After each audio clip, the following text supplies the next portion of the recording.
This is Bulgaria's former and possibly future Prime Minister Boyko Borisov. The one-time bodyguard is credited with keeping the national debt low, but at the same time presiding over falling living standards and rising levels of corruption. There is no certainty that he'll govern after an election marred by widespread allegations of fraud. A coalition may yet be out of reach. The promised protests haven't really materialised, despite an apparent result that many people said they wouldn't accept. This is a small, not really very representative group. Perhaps the apathy of voters has infected the protest movement. Perhaps people have lost faith, or perhaps they're just biding their time.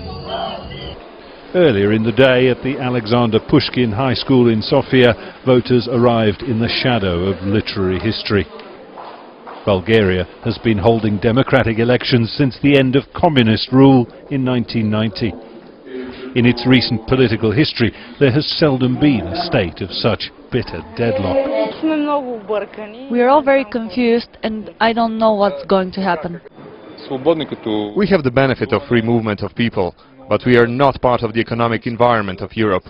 That may be our fault because of the corruption and all our other problems.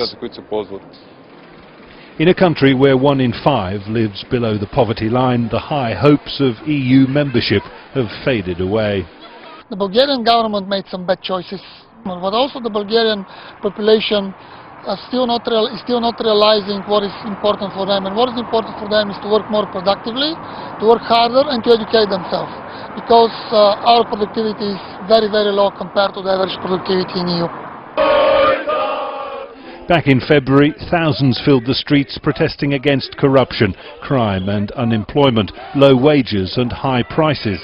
They demanded and got the resignation of the government, perhaps only a temporary reprieve. Bulgaria's political and economic crisis looks set to continue now, another casualty on the southern fringe of a troubled European Union. Jonah Hull, Al Jazeera, Sofia.